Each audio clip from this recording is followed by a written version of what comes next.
Coming up on Business Incorporated.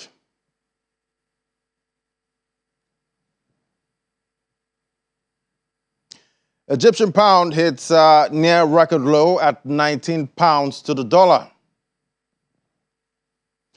And South Africa continues to struggle with reliable power supply, with state-owned power utility Eskom not getting lasting solutions.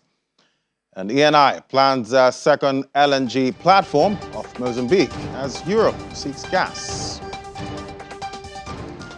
Hello, welcome to the program. I'm Ladi Williams. Great to have you join us. Let's take a look at how your money performed at intraday. In Africa, the market is mostly green. The NGX Nigeria looking like it's ready to pare back those losses, up 0.18%. In South Africa, the GSC is down about 1.24%. The EGX 30 also gained that intraday, going up by 0.24%, while Kenya closed yesterday negative. Its all-share index lost about 1.55%.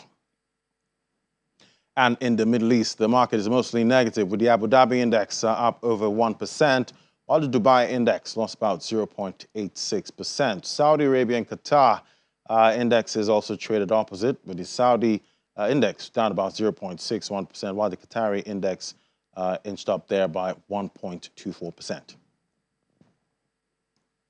And now heading to Europe. U.S. House Speaker Nancy Pelosi is on a week-long trip in Asia. There are persistent rumors that she might be visiting Taiwan. And that's put China on the edge and also makes markets actually nervous at this time. Well, DW reporter Lars Holter has joined us now from Berlin. Great to have you, Lars. So generally, what's the problem with Pelosi paying a visit to Taiwan? Why should she go there or why not? Well, why go there? Well, Taiwan is an important partner for the U.S. The U.S. has made a commitment to help Taiwan stay independent, to support its self-ruling government. And that means the U.S. even wants to defend Taiwan militarily if it has to, if Beijing should make a move against it. But of course, why not go there? That would be the Chinese perspective. Beijing views Taiwan as its territory, and it has repeatedly warned that it would view the visit as a major provocation and that the U.S. would be meddling in internal Chinese affairs. Now, earlier today, China had fighter jets patrol the airspace at the border to Taiwan. That's definitely a show of strength here. And also, currently, there are Chinese warships in the waters there. Now, that in itself has many worried. Western countries fear that China could do to Taiwan what it has done already to Hong Kong, and that is turn a Western-style democracy into just another Chinese province, thus, of course, expanding Beijing's power.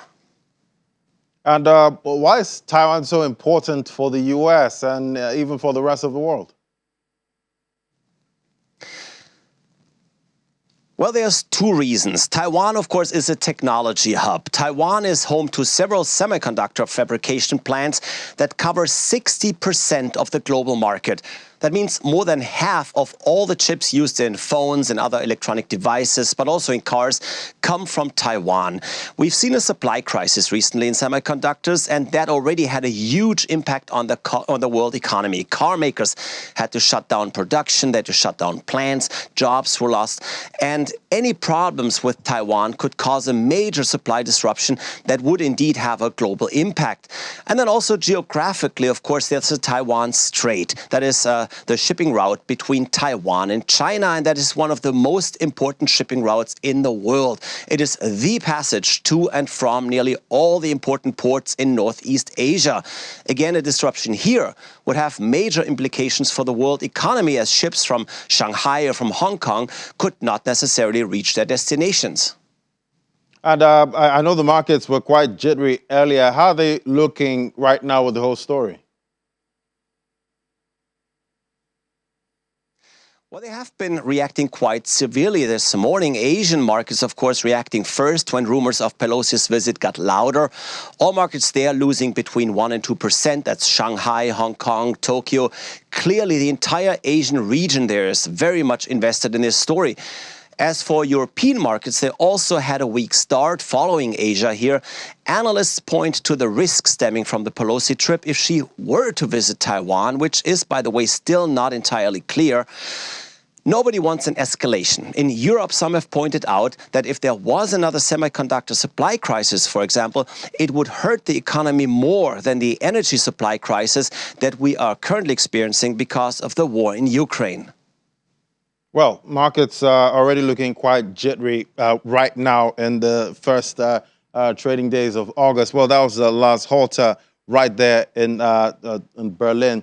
All right, now let's move on to other markets. Now we see mainland China and Hong Kong markets led losses in Asia trading today with geopolitical tension rose over the U.S. Speaker Nancy Pelosi visiting Taiwan. Shanghai composed a loss about 2.26% to 3,186 points, and the Shenzhen component shed about 2.37%. It closed at 12,120 points.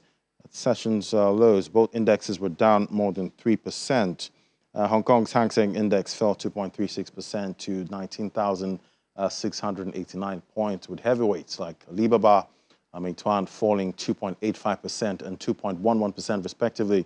The Hang Seng Tech Index slipped about 3.01%. Elsewhere in Asia, the Nikkei 225 in Japan slipped 1.40% to close at 27,594 points. And the Topix Index lost 1.77% to close at 1,925 points. In South Korea, the Kospi shed 0.52% to 2,439 points. And the Kosdaq declined 0.4% to 804.34 points. And stock futures fell this morning as tensions between the U.S. and China increased ahead of an expected visit to Taiwan. Futures tied to the Dow Jones Industrial Average were 175 points lower at 0.54%, while the S&P 500 futures slid 0.58%, and the Nasdaq 100 futures dropped about 0.69%. Most common major averages fell on the first day of August. The S&P 500 shed about 0.28% to end at 4,118 points, while the Nasdaq Composite inched about 0.18% lower and closed at 12,368 points. The Dow Jones Industrial Average slipped about 46.73 points, 0.14%, to end at 32,798 points. Last month, the major averages posted the biggest one-month gains since 2020. And oil prices slipped today as investors absorbed a bleak outlook for fuel demand, with data pointing to a global manufacturing downturn, just as OPEC Plus producers meet this week to decide whether to increase supply. Surveys showed on Monday that factories across the United States, Europe, and Asia struggled for momentum. And July is flagging global demand, and China's strict COVID-19 restrictions slowed production. Brent crude was down about 3 cents at $100 a barrel, while U.S. West Texas Intermediate crude that fell about 16 cents to $93.73 per barrel. Oil soared earlier in 2022, with Brent in March coming close to its all-time high of $147 a barrel after Russia's invasion of Ukraine added to supply concerns. Concerns about slowing growth have since eclipsed tight supply. All right, now let's head on to London. We have Juliana there standing by. Great to have you, Juliana. So a report shows England and Wales corporate insolvencies jump with rising energy bills, driving some companies into insolvency. And this is a time 5 energy firms make about $60 billion profit in last quarter.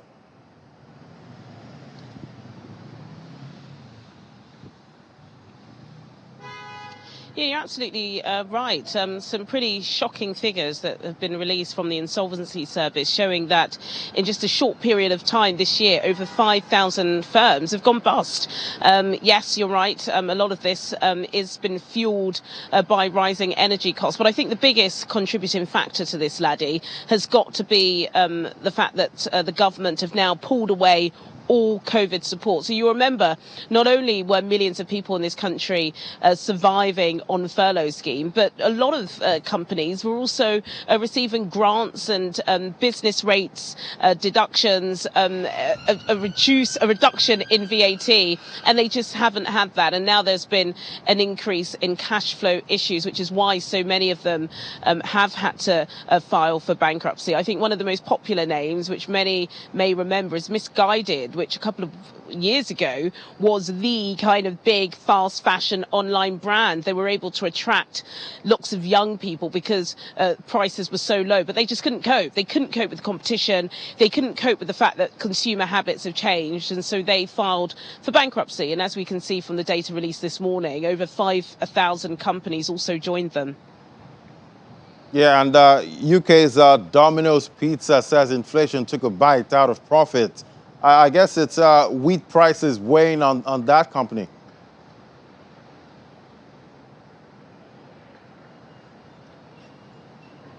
You're absolutely right, Laddie. Domino's Pizza Group, the Domino's Pizza Group, which is a subsidiary of the huge Domino's pizza firm in America. The Domino's Pizza Group is for UK and Ireland. They have had a trading update this morning showing that for the first half of the year, profits came to about £720 million. This is well off from what they reported this time last year. And they have cited wheat and the fact that if you think about Russia and Ukraine, being two of the world's largest wheat exporters, it has been an issue, and there has been a knock-on effect on the cost of wheat, particularly flour. You can't eat pizza without it. If you are somebody that eats traditional food, so that has been a huge issue for them. They have remained pretty confident about the second half of the year, but alas, again, you know, this all does come down to consumer habits as well. A lot of people that were stuffing themselves with pizza and Mackie D's and all those other extra goods during the pandemic are not doing it now because they're able to get out of the house. People are struggling, so they're buying their own food, cooking their own food, you know, putting frozen pizza in the oven. And this is what has been reflected in the trading update today. I guess people are eating at home, you know, at this time. Well, how are the markets reacting to these profit dips and jumps?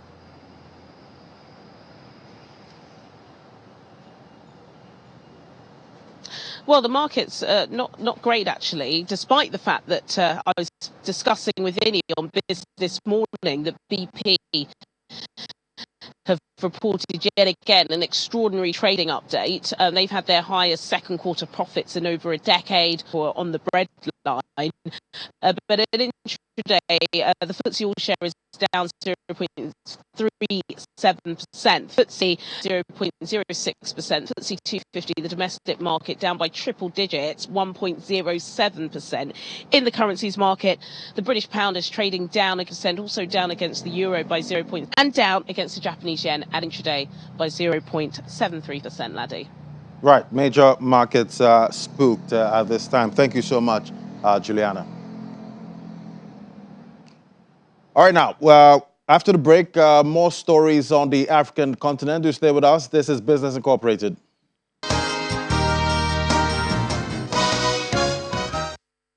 Now for commodities market update, we see coffee, a widely consumed beverage, especially in French-speaking countries, cosmopolitan cities. There are numerous established cafes, and coffee is viewed as a treat. The global demand for this commodity has risen over the years, and it's rapidly growing. Robusta coffee accounts for 90% of all coffee exports in Nigeria, and coffee production in Nigeria has had a few peaks in the past. However, since 2006, there has been a steady decline in Nigerian coffee production. Let's talk to Olufunto Ajenifuja, now analyst, financial derivatives company. Great to have you. Hi, Laddie. Thank you for having me. Yeah, so we're seeing the likes of Ethiopia, Uganda, Ivory Coast, dominate the African region's coffee production. Why are we lagging behind? Talking about Nigeria. Okay, so I want to start by saying that, yes, coffee is one of the most widely consumed beverages all around the world. However, domestic consumption is still relatively low. And when you think about it, other beverages such as tea and other non-alcoholic beverages are preferred to coffee. and we haven't seen a peak. We haven't seen a peak since 2006, as you mentioned, and this is due to certain things such as abandonment of coffee farms, poor pricing and marketing channels, low government support and investment. So it feels like Nigeria is not tapping into the potential in this industry because, as we mentioned, this is one of the most widely consumed beverages enjoyed all around the world, and coffee consumption is increasing globally. So it seems like Nigerian coffee farmers are not tapping into the potential here. Yeah, I'm sure they have quite a number of factors stopping them from actually, going to the farms and tapping into coffee exports at this time. But we've seen, the price of a sachet of coffee has gone up about 42% to about 100 naira per sachet. What's driving the price? Are we seeing a drop in supply in the Nigerian market? So the increase in price in the Nigerian market has come following a hike in the price of the coffee bean in the international market due to droughts and frosts in the top producer, Brazil. And Brazil is also one of the largest importers of Russia's fertilizer. So the uncertainty in finding alternatives and the costs of doing so have trickled into the price. And as I mentioned earlier, coffee consumption is increasing all around the world. We're actually seeing post-pandemic that more and more people are consuming coffee in their homes and also in the out-of-home sector, especially now that the economy has returned, as more people are going out and there aren't lockdowns as much anymore. We're seeing that more and more people are going into coffee shops, going into cafes. So what we're seeing here is that there is an increased demand, but where there is increased demand and fewer beans, you will expect prices to go up. Yeah, and I did have, a cup of coffee before coming in here. But how would you describe the coffee culture in Nigeria?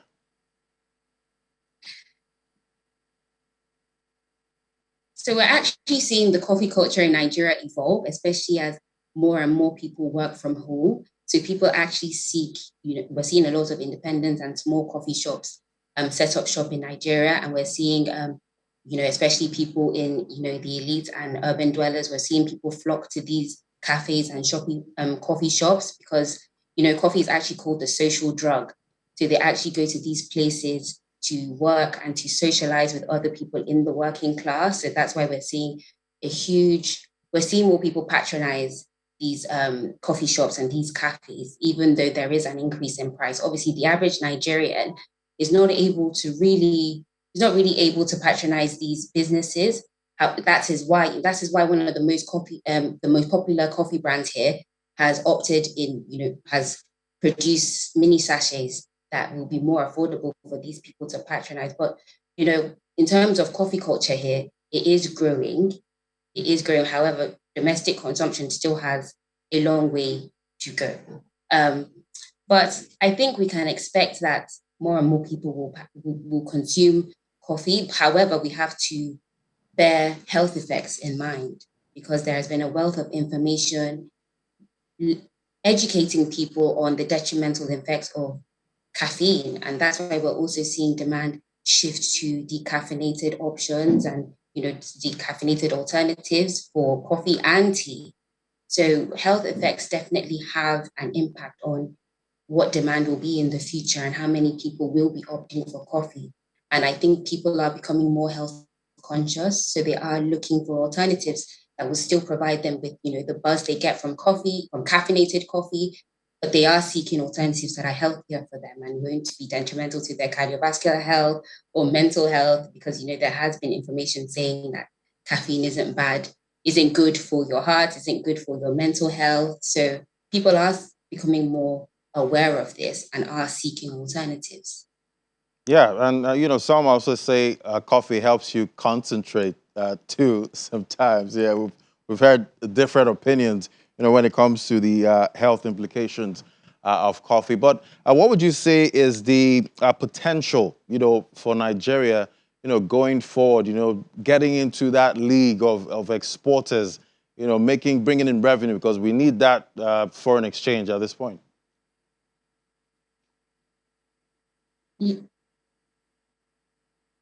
Yeah, so Robusta coffee is the main coffee that is exported by Nigeria, and this is actually seen as the less expensive variety and is included in lots of coffee blends, especially where people are not able to, Arabica is the most expensive and the highest quality coffee. However, it is extremely it is the hardest to work with. So more and more people are leading towards Robusta coffee.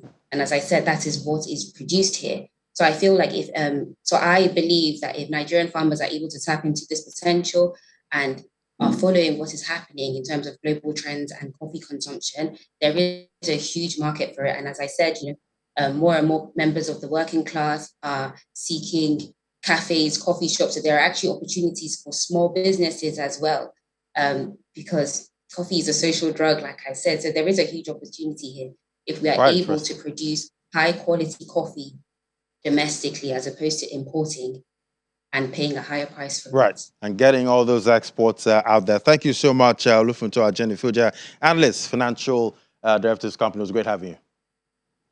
Thank you very much for having me.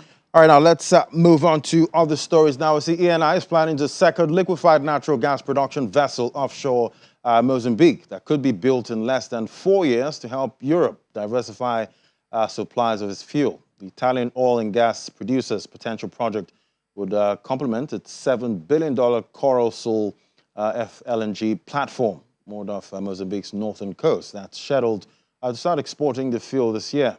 ENI decides to proceed by early 2023. Output could begin even before Total Energy's $20 billion onshore project that abruptly halted construction last year due to security issues. Before reaching a final investment decision, the company will need to agree with partners, including ExxonMobil, China National Petroleum Corp, and Mozambican state-owned Empresa Nacional. And Egypt's currency has plummeted to a near record low, with the central bank buying $1 for every over 19 Egyptian pounds. The exchange rate to the dollar reached about 19 pounds yesterday, 22% drop since March. The sharpest fall in Egypt's currency since December 2016. That decline came a month after a dramatic 48% devaluation following Egypt's decision to float its currency for the first time in decades. In March, the pound was trading at 15.6 pounds to the dollar. The central bank then raised interest rates for the first time since 2017, allowing Egypt's currency to fall sharply in an attempt to secure dwindling foreign exchange reserves.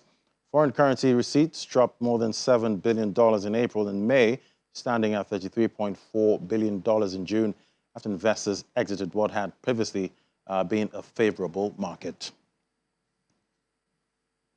And South Africa continues to struggle with reliable power supply, with state-owned power utility Eskom struggling with providing a lasting solution to the crisis, with a debt of almost 400 billion rand caused by old equipment, maintenance issues, and theft and sabotage. Last week, President Cyril Ramaphosa addressed the nation on the country's power challenges and called on businesses to find alternative power sources, including solar energy, to alleviate the power issues faced by the country. Take a listen. Eskom requires consent to buy surplus power that is available in current IPPs, and up to 1,000 megawatts is potentially available in the next 3 months, and that will be connected to the grid as well. There's also potential for another 600 megawatts following a similar requirement, and this is where triple exemptions are required from Section 34, from the triple PFA, and from the PFMA, and those are processes my colleagues are working on. Then there have been negotiations over the last 10 days or so with our neighboring countries in the Southern African Energy Pool, and here somewhere between 100 and 200 megawatts could be available in the period of a month, depending on the contracting mechanisms and agreement on price as well. The last area is a potential 150 megawatts from gas that could be processed in Mozambique, and that could be available in the next 3 months in the short term. Depending on which time of the Eskom debt fluctuates between 390 to 400 billion rand. There's an accepted issue, even in the marketplace, that debt for Eskom is unsustainable. And therefore, if it is unsustainable, it poses a risk to the sovereign. Poses a risk to the sovereign. To avoid that sovereign risk, the sovereign have got to step in. That principle is kind of agreed. We'll be going to the Cabinet Lekgotla in the first week of September with a proposal to deal with that issue. And that's South Africa that's still struggling with electricity issues. All right, that's the program today. Thank you so much for watching. Don't forget you can watch this again on our YouTube channel. And don't forget to subscribe. Just search for Channels Television. Thanks so much for watching. I'm Ladi Williams. Bye for now.